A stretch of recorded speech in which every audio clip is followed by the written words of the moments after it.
Assalamualaikum warahmatullahi wabarakatuh. Kembali bersama saya, Pandu Amerta. Kali ini saya akan menceritakan sebuah kisah yang berjudul Diari Steve. Cerita ini ditulis oleh Balakarsa. Dan yang baru datang di channel ini, jangan lupa untuk mengklik tombol subscribe dan lonceng notifikasinya, biar kalian gak ketinggalan cerita-cerita misteri lainnya. Gak usah banyak basa-basi, langsung saja kita memasuki ceritanya. Diari Steve. Jika tiba waktuku, aku ingin mati di Semeru.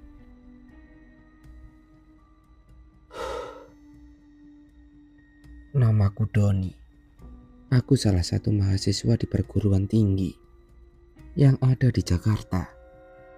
Aku ingin sekali menceritakan pengalamanku dengan sahabat kampusku yang telah lama meninggalkan aku, keluarganya, bahkan semua yang ada di bumi ini, tanpa sedikit pun ucapan perpisahan. Aku memberanikan diri bercerita tentang temanku yang bernama Steve dan semua aktivitasnya yang tercatat di buku diarinya. Semoga Tuhan menguatkanmu, sahabatku. Pagi yang cerah, walaupun bosan selalu menyelimuti tubuhku. Kuseret tubuh ini menuju kamar mandi hanya untuk mencuci mukaku.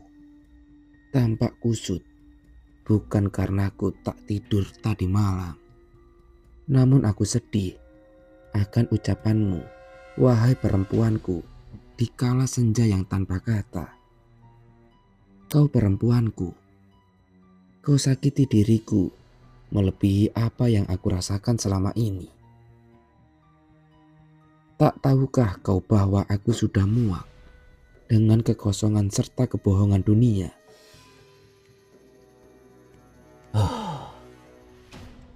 Bagaikan bangkai yang larut dalam lautan lepas. Senin, ku beranikan diriku keluar rumah. Rumah yang penuh bahagia. Rumah yang sekarang penuh lara. Pagi, aku menaiki Kopaja bobrok dengan supir yang tak ada budi sama sekali. Dilibasnya semua jalanan bagaikan sirkuit balap baginya. Bahkan tak heran bila Pak Tua pengemudi bajai oren itu marah karena ketololanmu, wahai supir Kopaja. Nomor serinya bagus juga ternyata, karena sesuai dengan tarifmu yang serupa, Rp300 saja. Kau supir Kopaja yang congkak. Suatu hari Kopajamu akan hilang ditelan oleh kendaraan yang lebih mudah dan mewah. Kau akan dilibas oleh kendaraan baru seperti kau dilibas Pak Tua itu dengan bajainya. Kamu ada kuliah gak pagi ini? Tanyaku pada perempuanku penuh harap agar aku dapatkan perhatiannya lagi. Lo kan dah tahu kalau gue ogah sama lo lagi. Sana, pergi sana. Ini udah zaman 80-an tahu. Kagak usah cari-cari perhatian kayak gitu lagi, ucap perempuan pujaanku yang memalingkan muka masam dan pergi meninggalkanku. Kenapa semua orang yang aku sayangi menjauh dariku? Apakah karena sekarang aku cuma naik si biru oren itu? Apakah sebesar itukah cintanya padaku? Apakah perlu aku naik mobil Corolla agar engkau perempuanku mau menyayangiku? Hanya buku diari ini yang dapat membersihkan kotoran-kotoran itu. Hanya diari ini yang mampu menerima semua keluh kesahku. Hai Steve, lo kagak ikut ke Semeru? Kalau emang lo bisa ikut, nebeng doku gue ini. Ucap Doni padaku penuh harap. Gue udah gak ada doku, Bung. Udah miskin kayak lo pada. Bokap gue udah ninggalin kita semua sekeluarganya. Jawabku pada Doni. Apa lo kata Bung? Bukannya lo orang kaya 7 turunan? Turunan kali. Maaf. Gue tahu kok lo udah miskin, tapi tenang. Lo masih punya Doni yang super kaya ini sebagai temanmu. Ucap Doni seperti biasa, riang dan selalu menenangkanku. Selain buku di hari ini, hanya Doni yang selalu mensupport diriku. Dia memang anak orang kaya, tapi dia lebih miskin dariku dulu. Dulu 1 semester yang lalu, 1 semester sebelum papa digondol perempuan itu. Perempuan yang menghancurkan masa depanku, serta rumah tangga ibuku. Andai saja tak ada hukum di negeri ini, sudah kubunuh saja perempuan itu beserta papaku yang telah melantarkanku. Biarlah hanya di hari ini yang tahu akan busuknya hatiku pagi ini. Gimana Bung? Lo ikut aja udah. Ya hitung-hitung lo bisa ngebasuh kepalamu dengan embun Mahameru. Rayu Doni padaku. Sulit memang bagiku. Dengan segala kemewahan dan keuanganku waktu itu, aku bisa saja mengajak 1 kelasku gratis ke Semeru. Namun sekarang, aku membayar tiketku saja tak mampu. Malu bercampur sedih ada pada dadaku. Sudah miskin, ditinggal pacar, gak bisa menyalurkan hobi lagi. Bagiku perempuan adalah segalanya. Namun bagi perempuanku, aku sekarang hanya seonggok daging dengan baju bekas orang kaya yang selalu naik ke poja. Kurutuku akan nasibku dengan segala keburukan yang aku alami. Sudahlah Steve, gak usah melamun gitu. Gue dulu juga sering lo bayarin kan. Nah, sekarang giliran gue bayarin lo. Oke? Ucap Doni padaku. Kapan berangkatnya Bung? Ntar kalau memang Mamang izinin, gue langsung hubungi lo. Ucapku, ucap anak mama. Oke Bung, gue tunggu. Jawab Doni. Seharian aku di kampus tanpa mengisi lambungku ini. Bagaimana diisi? Buat naik kopaja aja, aku bingung. Sungguh nasibku sangatlah memprihatinkan. Karena ulah papaku si buaya darat itu, aku berjanji akan membuatnya menangis tersendu-sendu di bawahku. Masih di bulan yang sama, bulan di mana para pendaki akan berbondong-bondong memanjakan mata dan hatinya. Di bulan itu akhirnya ditentukan keberangkatan kami menuju Mahameru. Bung, gue cuma bawa perlengkapan ini aja. Gak ada duit buat beli bahan makanan. Kalau minta punya lo aja boleh, pintaku pada Doni. Doni memang bagaikan penyelamatku. Dia sudah mempersiapkan kebutuhanku dan memberikan padaku secara cuma-cuma. Kami berangkat bukan berdua saja, masih ada 4 orang lagi.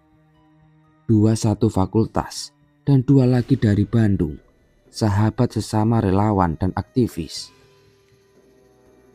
Di stasiun Pasar Senen, kami sudah beli tiket.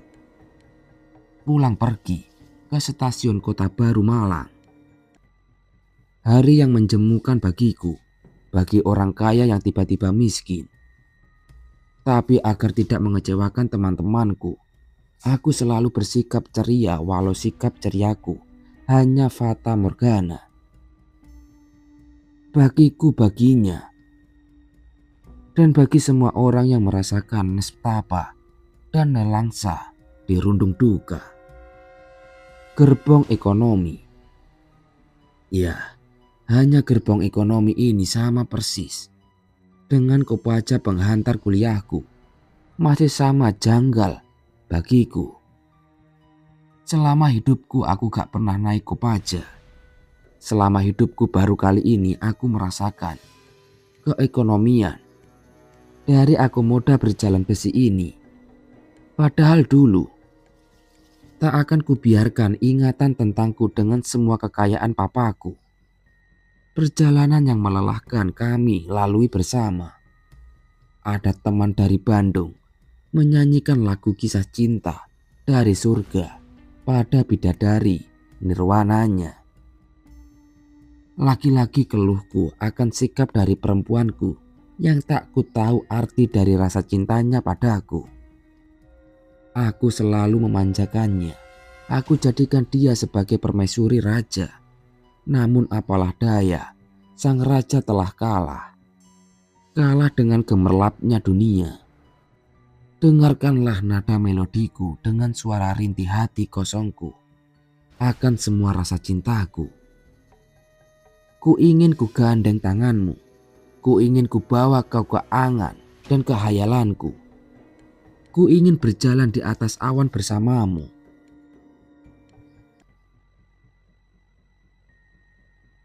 Wih, Bung. Sudahlah, gak ada yang perlu lo sesalin. Sekarang kita harus bersenang-senang dengan senandung ini, ucap Doni lagi membuyarkan lamunanku. Jangan cuma gelas-gelas kaca aja weh lagunya. Bikin si Steve nangis aja, ucap salah satu temanku yang lain. Perjalanan yang cukup lama, sekitar 14 jam kita di atas kotak besi ini. Tak jarang juga penjual asongan selalu hilir mudik mengais rezeki dengan menjajankan dagangannya. Bahkan pengamen dengan gitar serta biolanya tak canggung memainkan melodinya di samping kami hanya sebagai pengingat akan keseruan kami waktu itu. Banyak stasiun dan kota yang kami lewati, berderet-deret rumah dan sawah kami lalui. Sampai pagi yang agak mendung di kota Malang telah menyambut kami. Kami pun turun dari kota besi serta meregangkan tubuh dan kaki-kaki kami pagi tanpa fajar itu. Dan kami pun menuju pangkalan jeep. Kita agak sarapan dulu, Bung. Laparnya minta ampun nih perutku, ajak Doni padaku dan yang lainnya. Bukannya aku tak lapar, bahkan dari aku berangkat aku belum makan. Hanya air mineral saja pengganjal laparku. Itu semua karena aku tak mempunyai uang untuk membelinya. Membeli makanan yang layak untuk perutku. Biarkan memang ini yang aku inginkan. Udah yuk sarapan di sini aja, Bung. Itu ada soto. Kayaknya enak campur murah, ucap salah satu teman relawan mengajak kami. Benar sekali, soto yang dihidangkan Bapak Parubaya itu adalah soto terenak yang pernah aku makan. Ternyata semua itu bukan karena perutku yang lapar saja. Namun, memang benar-benar nikmat. Hangat soto dok itu mengalir melalui mulut, rongga mulutku, makan sampai lambungku ini terasa menghangatkan tubuhku ini. Sedikit nyaman aku harus rasakan, walau aku akan. Biar diriku saja yang tahu akan keluh kesah ini. Bahkan di hariku tak boleh mengetahui akan rencanaku. Lo kalau makan harus dikunyah minimal 18 kali, Bung. Biar, kata si teman satu fakultasku pada Doni. Biar kayak sapi ya? Memang biadab. Jawab Doni dibarengi tawa kami semua. Kami tahu setiap gigitan makanan akan mempengaruhi proses pencernaan yang ada di dalam tubuh kami. Semakin lama mengunyahnya, akan semakin bagus tubuh kami menyerap sari pati makanan tersebut. Namun, hanya rasa yang aku pilih guna memenuhi kebutuhan akan laparku itu. Kami kembali ke pangkalan jeep itu. Pak, berapa kalau kita ke pos Semeru? Tanya Doni pada tukang timer, pengatur shift keberangkatan jeep di sana.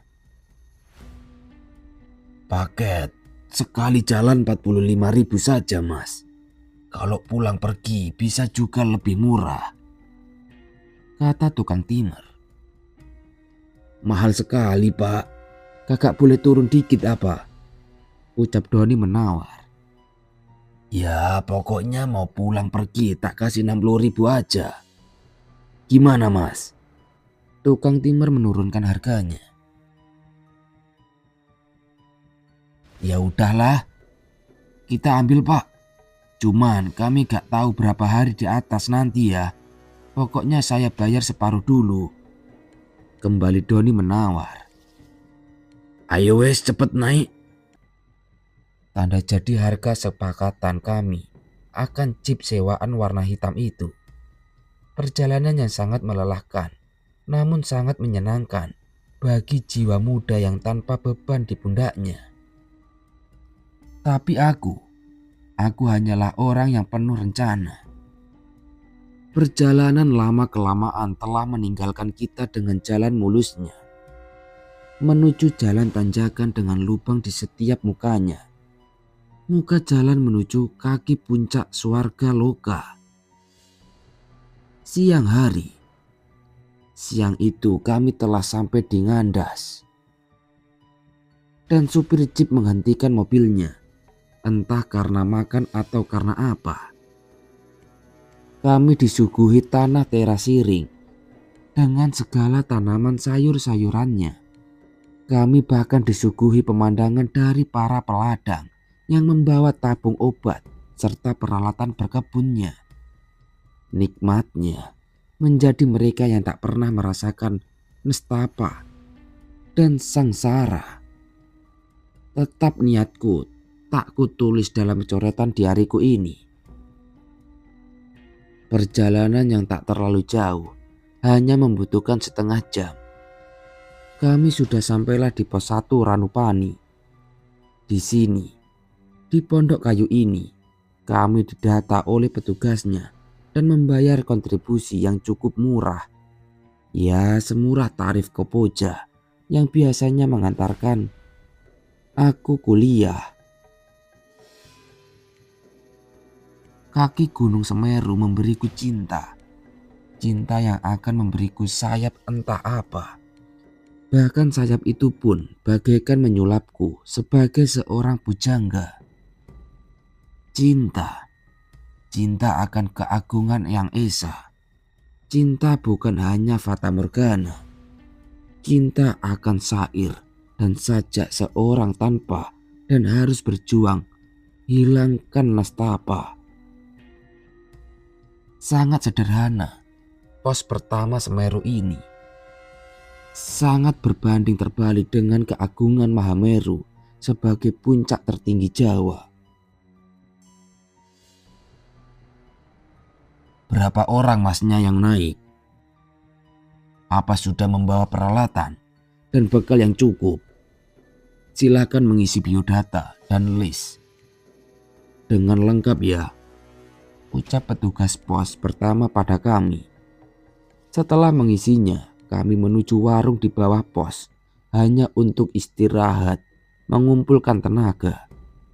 Karena sore ini juga kami akan menemui trek ke pos selanjutnya. Kejadian pertama. Sewaktu diriku menyadarkan tubuh ini dan meletakkan carrier bagku di warung, kami didatangi seorang bapak tua dengan perawakan yang lumayan mengundang tanya dan penasarannya. Ada sesuatu yang kalian harus ingat ya nak. Jangan sampai kalian memikirkan hal yang belum terjadi. Jalani saja apapun dengan bahagia. Karena bukan kalian saja yang merasakan susah. Semua orang akan diberi kesusahan sesuai dengan kemampuannya masing-masing, kata lelaki tua itu. Kami semua tersontak dan terkejut dengan ucapan bapak tua ini. Siapakah beliau sampai mampu membaca pikiran kami, atau setidaknya pikiranku? Saya Dipo nak. Biasanya orang-orang memanggilku Mbah Dipo. Ya, mungkin karena aku sudah tua, jadi dipanggil Mbah. Haha. Ucap laki tua itu pada kami. Apakah aku harus urungkan rencana ini sekarang? Atau ini hanya penghalang bagiku saja? Setiap ucapan dan candaan receh Mbah Dipo sangat mengena pada masalahku. Beliau seakan tahu apa yang akan kuperbuat.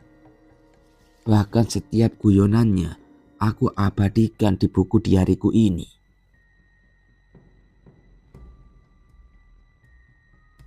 Zaman semono, untuk mendapatkan makan dan kehidupan saja sudah sangat sulit.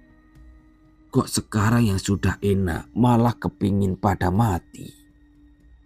Ucap Mbah Seraya meninggalkan kami serta melempar senyum yang tak nyaman ku memandangnya. Teh manisku seruput di atas teplek. Gelas itu, teplek dengan corak bening dan bermotif timbul menyerupai kelapa. Hangat, manis, dan sangat nyaman. Si Doni tak hentinya menghisap sebat rokok merek nonanya. Hanya sebagai penghilang rasa dingin di kaki Raja Gunung Jawa. Aku tetap. Aku yang penuh kekosongan jiwa akan nestapa dan nelangsa. Senja pun mengharuskan kami melakukan perjalanan ini. Perjalanan yang bagi para pembawa cinta berseri. Dengan cuitan perenjak gunung nan cantik, ku melangkah ke atas menemui Suwarga Dipa. Lompatan hanyalah kiasan. Lompatan bukannya tangisan. Lompatanku akan segala rasa koyak akan derita. Hai, boleh ikut naik bareng gak? Sapa gadis berjaket merah. Perempuan. Ya, perempuan lagi yang menghampiri kami. Apa yang perempuan ini akan lakukan? Kenapa dia sendiri di sini? Mana temannya? Mana rombongannya? Boleh, jawabku pada perempuan itu. Kenalkan, namaku Patricia. Aku dari Semarang, ucapnya sembari melempar senyum pada kami. Dengan cepat bagaikan alap-alap Jawa, si Doni menyambar dan menjabat tangan Patrika. namaku Doni. Ini temanku Steven. Dan yang 4 itu, parah. Mereka gak penting. Kau kenal? Ucap Doni seakan tak rela kalau dia dapat saingan dari kami. Aku pun sejenak melupakan masalahku dan ikut tertawa karena kelucuan dan kekonyolan Doni, si Raja Rimba temanku. Oke, kita naik yuk. Keburu gelap, ucap teman Bandungku. 4 orang ada di depan, disusul Doni di posisi kelima. Patrika dan aku di barisan terakhir. Tak ada rasa apapun waktu itu. Hanya lambaian daun kering yang sesekali menyapu wajahku yang tertutup dengan masker. Kurasa dan tercium bau seseorang wanita di depanku. Entah karena bau tubuhnya atau parfumnya yang membuatku merasa senang. Wangi, wangi sekali bila kita berjalan di belakang perempuan. Perempuan penakluk gunung, perempuan dengan sejuta tenaga, dan hanya perempuan yang bertekad baja. Di balik tubuh indahnya terdapat otot yang sangat mengagumkan. Wahai perempuan pendaki, kau diciptakan dengan segala kelebihan yang tak semua manusia memahaminya. Hanya manusia yang beruntunglah dapat memilikimu dalam rengkuhan cinta. Kugoreskan tinta pena ini untuk memujinya, memuji akan semua raga dan jiwanya. Biariku, engkau saksi bisuku, saksi akan kekagumanku, akan semua perempuanku. Kenapa lo diam aja dari tadi, woi? Gak mau ngobrol apa sama bidadari di belakang gue ini? Canda Doni padaku. Takut. Yang sangat kutakutkan adalah membuka bicara dengan seorang perempuan. Perempuan dengan wangi tubuh itu. Perempuan dengan pundak kaku itu. Perempuan dengan senyum manis itu. Iya, memangnya lagi mikirin siapa, Mas? Dari tadi memang kayak kurang suka gitu sama aku, ucap Petrika. Aku lagi kok. Ya Tuhan, kenapa ya kok malah anu aja mulutku ini? Jawabku sengaja agar membuat mereka semua tertawa. Jangan grogi, Bung. Santai aja lah. Teriak temanku paling depan menambah kencang tawa kami. Enggak kok, Mbak. Gue asik-asik aja kok, ucapku lagi. Aku sengaja membuat mereka tertawa. Aku tak ingin kegelisahanku tersirat dan terasa pada teman-temanku. Biarlah diriku saja yang merasakan. Merasa sebagai manusia bujangga duka lara. Entah sampai mana dan dari mana perjalananku. Bahkan titik-titik spot tak ku ingat. Tak ku ingat dan tak ku abadikan dalam buku diari ini. Aku hanya jalan dan jalan agar diriku cepat sampai di perjalananku ini. Perjalanan sang bujangga. Perjalanan sang pemuja cinta. Perjalanan puncak akan rasa. Senja nampak di depan mata kami. Agak jauh, agak dekat. Kulihat kilauan kemerahan dari permukaan Ranu. Pantulan sang surya di telaga para dewa. Amboy, indah sekali waktu ini untuk rencana yang aku rasa. Cepetan Bung jalannya, kita keburu gelap loh. Kalau lo kayak siput gitu, teman-teman udah jauh di depan loh, ucap si Doni padaku. Andai kau merasa beban di pundakku, aku yakin engkau pun akan merayap bagaikan siput yang sangat kelelahan. Oke Bung, tenang aja. Masa gue kalah sama Petrika? Ucapku pada Doni sembari menggoda perempuan di depanku itu. Sampailah diriku di tepian Ranu Kumbolo, sang telaga para dewa. Kami mendirikan tenda, memasak dari kompor canggih Doni. Serta diriku yang tetap menorehkan tinta pena di buku diariku ini. Menorehkan bait demi bait. Larik demi larik akan duga dan rencana yang kuanggap mulia. Setiap gerakan langkah kaki kami kuabadikan dalam sejak cinta dari seorang bujangga lara.